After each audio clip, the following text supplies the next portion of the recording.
Hello friends, today we have discussed about the second part of the chapter 1 which related to major dynasties or empire of that period.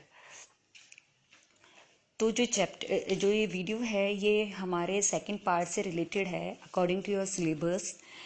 तो हम इस video के अंदर discuss करेंगे जो उस time की मेजर डायनेस्टीज रही हैं या मेजर एम्पायर रहे हैं आफ्टर महाजनपदा पीरियड। जो मेजर महाजनपदास थे उनमें से महाजनपदास में से कुछ जो बहुत पावरफुल महाजनपद थे वो इमर्ज हुए एज ए एम्पायर और किंगडम उनका एमर्जेंस हुआ। तो उन्हीं में से है एक मगधा जो महाजनपद था वो एमर्ज हुआ, developed into a empire during the period of Haryanka dynasty with a short period of time, and Magda established its control over almost entire northern part of India.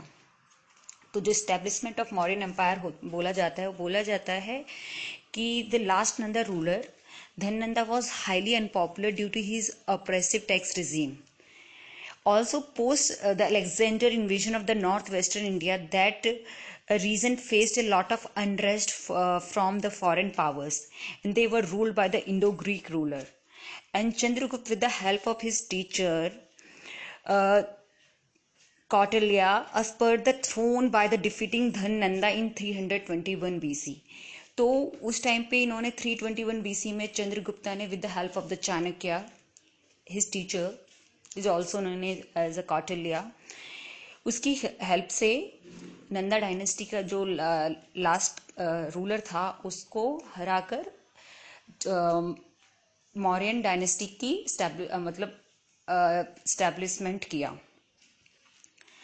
तो उसी का 321 तो हम बात करते हैं कुछ जो मॉडर्न डायनेस्टी का पीरियड जो बोला जाता है 323 से 184 BC बोला जाता है। तो ये जो मेजर पीरियड था मौर्यन डायनेस्टी का, तो इनमें सबसे पहले जो हैं चंद्रगुप्त मौर्य की बात करेंगे। Chandragupta Maurya is the first founder of the Mauryan dynasty. He was ascended the royal throne of Magda at the age of 25 with the help of his guru, and he was established the first pan India empire. इन्होंने first pan India empire setup किया और he defeated a Greek ruler Seleucus Nicator in 305 BC. After a treaty, Seleucus surrendered to him, and eastern Afghanistan, Baluchistan and the region of western part of Indus River, ये सब उन्होंने treaty में चंद्रगुप्त मौर्य को दिया, surrender कर दिया था। Chandragupta married with his daughter Helena, उन्होंने चंद्रगुप्त ने उनकी बेटी हेलेना से शादी की। और Seleucus sent Megasthenes as his ambassador in Chandragupta's court. ये पहला कोई फॉरेन रूलर था जिन्होंने अपना कोई एम्बेसडर इनके कोर्ट में भेजा।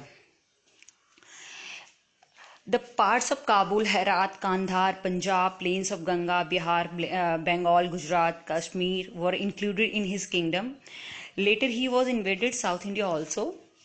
In old age he adopted Jain religion and died in 298 BC in Sarbanbelagola, is now in Karnataka. तो ये हुई चंद्रगुप्त मौर्य की बात। तो चंद्रगुप्त मौर्य का जो पीरियड था बहुत ही पॉपुलर था उस टाइम पे, क्योंकि चंद्रगुप्त मौर्य का जो बोलते हैं ट्रीटीज रहा करती थी उस टाइम पे बहुत ज़्यादा कॉर्डियल रहा करती थी विद अदर फॉरेन रूलर्स के साथ, क्योंकि जो इनके कॉर्डियल रिलेशन सेटअप किया करते थे बाय मैरिजेस, बाय ट्रेड, इनके जो होते थे वो इस तरीके से कॉर्डियल रिलेशंस बनाया करते थे। अब बात करते हैं जो चंद्रगुप्त मौर्य का सन था Bindusara, 298 BC to 278 BC. The Bindusara was a son and the successor of Chandragupta and also known as the Amitrochates. इनको Amitrochates बुलाया करते थे Greek rulers. In the Vayu Purana, he has been called the Bhadrasara. इनको भद्रसारा के नाम से भी जाना जाता था। और जैन टेक्स्ट में इनको सिंह सेना बुलाया गया है। he conquered distant South India and included them in his empire. इन्होंने पूरे साउथ इंडिया को जीता और अपने एम्पायर में मिला लिया।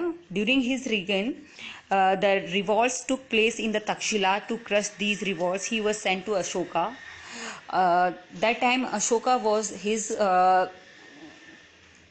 commander and he was sent to Ashoka and then his elder brother to resolve these revolts. And in his royal court, Greek ruler appointed the Dimachus as his ambassador. And according to Pliny, Egyptian king Philadelphus had sent his ambassador to Bindusara को. तो इनके time पे बहुत सारे जो foreign rulers थे उन्होंने अपने एम्बेसडर इनके कोर्ट्स में भेजे. तो ये था चंद्रगुप्त के बाद बिंदुसारा. और अब बात करेंगे हम सबसे इम्पोर्टेंट पार्ट की, जो है Ashoka the great. The Ashoka is also known as the Ashoka the great, या the great emperor of Magadha भी बोला जाता था इनको. और ऐसा भी मानते हैं कि जो इन्होंने कि जो मगधा का रूल था, इन्होंने without rules against the wishes of Bindusara मतलब कैप्चर किया था. He was married the princess of Vidisha. इन्होंने विदिशा की राजकुमारी से शादी की थी. इनके दो he had 2 children, daughter Sanghamitra and his son Mahendra. And his queen Karuvaki is also mention in the record written by Ashoka. जो ये इंस्क्रिप्शन लिखा हुआ है इनका, इनमें इनका रिकॉर्ड भी है. And after 7 years of coronation, Ashoka included various regions of Kashmir, Khotan, apart from Tamil region, whole India as a large part, and a large part of Afghanistan were included in his kingdom. In the 8th year of coronation, he invaded Kalinga in 261 BC, and the 1 lakh people died, and this mass killing filled the heart of Ashoka with the remorse and the grief, and that he rejected weapons forever. जो Kalinga war है वो बहुत ज़्यादा famous war रही है उस time period की. तो कलिंगा वॉर को इन्होंने मतलब जो कलिंगा है इज नाउ ओडिशा, जो ओडिशा का पार्ट है वो पहले कलिंगा के नाम से जाना जाता था. और वो इसलिए भी इम्पोर्टेंट था कलिंगा क्योंकि कलिंगा की बात करते हैं तो कलिंगा का 2 रीज़न थे इनका मतलब वॉर के लिए अटैक करने का. फर्स्टली रीज़न था कि जो एक तो स्ट्रेटेजिकली लोकेटेड था ये प्लेस बहुत ज़्यादा. First it was located in the heart of territory. जो इनका अंपायर की बात करें तो जो ये बिल्कुल टेरिटरी के बीच में आ रहा था. तो इसकी जो लोकेशन थी वो बहुत ज़्यादा इम्पोर्टेंट थी फॉर द ट्रेड पर्पस देखा जाए या उस तरीके से देखे. And in control route to South India also and South East Asia also. तो इससे जितने भी जो ट्रेड हुआ करते थे या मतलब जितने भी थे वो इसी ही रूट से जाया करते थे, इसलिए भी बहुत इम्पोर्टेंट था. तो इसलिए कलिंगा वॉर मौर्यन डायनेस्टी की सबसे इम्पोर्टेंट वॉर कहा जाता है क्योंकि उस टाइम पे around 1 lakh people died due to this war. और इसी वजह से अशोका को बहुत ज़्यादा मतलब रिमोर्स हुआ, ग्रीफ हुआ उनको. और उन्होंने ही रिजेक्टेड वेपन्स, उन्होंने हमेशा के लिए वेपन्स को छोड़ दिया. और फिर इन्होंने Dhauli made the capital of Kalinga under his kingdom. इन्होंने धौली कैपिटल बनाई कलिंगा की और अपने किंगडम में इन्होंने जीत लिया था. Under the influence of the sermon, Nigrodha and the Upagupta he was initiated into Buddhism and adopted Dhamma Ghosh instead to बहरी घोष. इन्होंने मतलब जो बुद्धिज्म के अकॉर्डिंग इन्होंने धामा घोष अडॉप्ट किया अकॉर्डिंग मतलब instead of Bheri Ghosh. He was build 4 caves for the residence of Ajivikas, Sudama, Chaupar, Vishwa Jhopri and करना. इन्होंने मतलब 4 caves बनवाई थी मतलब फॉर द नीडी पीपल्स के लिए, जिनमें से स्पेशली था आजीविकास, सुदामा, चौपाड़, विश्व झोपड़ी एंड करना के नाम से फेमस थी. जो रेसिडेंस ऑफ आजीविकास थे मतलब जिनको जरूरत थी नीडी पीपल उनके लिए.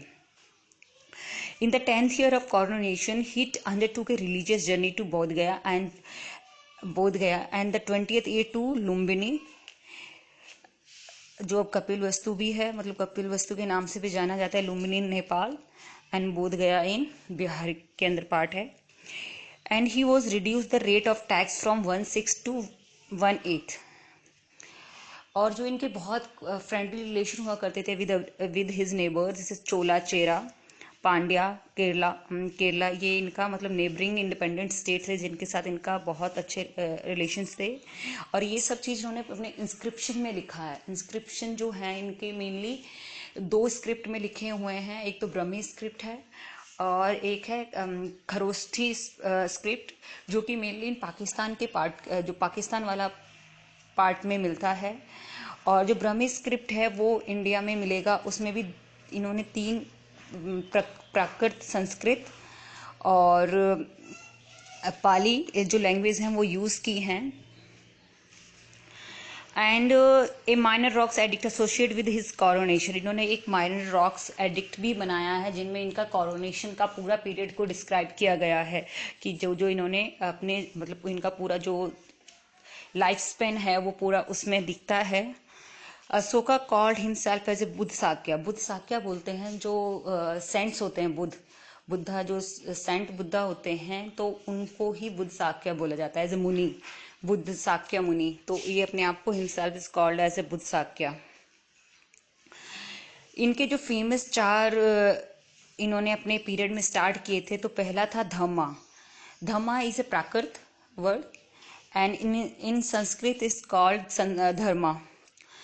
Ashoka established the ideal for moral development of mankind and called dhamma.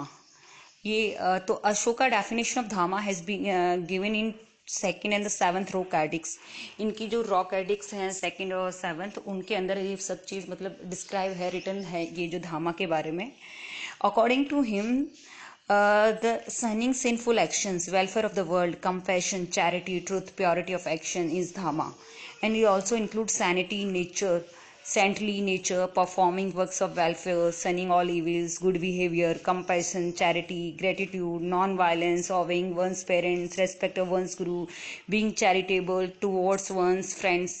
ये सब जो मतलब एक मॉरल वैल्यूज़ होती है इंसान के अंदर, किसी के साथ भी फ्रेंडली मतलब रिलेशन कैसा होना चाहिए अपने फ्रेंड्स के साथ, टीचर्स के साथ, और इंसान को कैसा सेंटली नेचर होना चाहिए, साधु संत टाइप का नेचर होना चाहिए इंसान का। तो किसी के लिए भी मतलब उसको मतलब हमेशा charitable towards one friends, needy, Brahmins and other relatives, जिसको ज़रूरत है उसके टाइम पे हेल्प करो। तो ये सब चीज़ उन्होंने अपने जो जितने भी रॉक एडिक्ट्स हैं उनमें मेंशन किया हुआ है, इंस्क्राइब किया हुआ है, रिटर्न है सब बिल्कुल। And according to his 3rd rock edicts, provision accumulating and the moderately spending money, मतलब इन्होंने अपने 3rd रॉक एडिक्ट्स में बोला है कि जो हमें अपना accumulated and spending money moderately, हमें सब कुछ अपना जो पैसा खर्च करना होता है या मतलब अपनी जो मनी है, अपनी सेविंग्स हैं, उनको इस तरीके से कि मॉडरेटली हमें उनको स्पेंड करना चाहिए, मतलब संभाल के।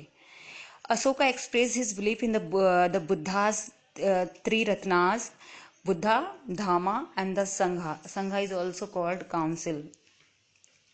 In minor rock eddicts of Sanchi Stupa in MP and the Sarnath in Uttar Pradesh, district of Varanasi.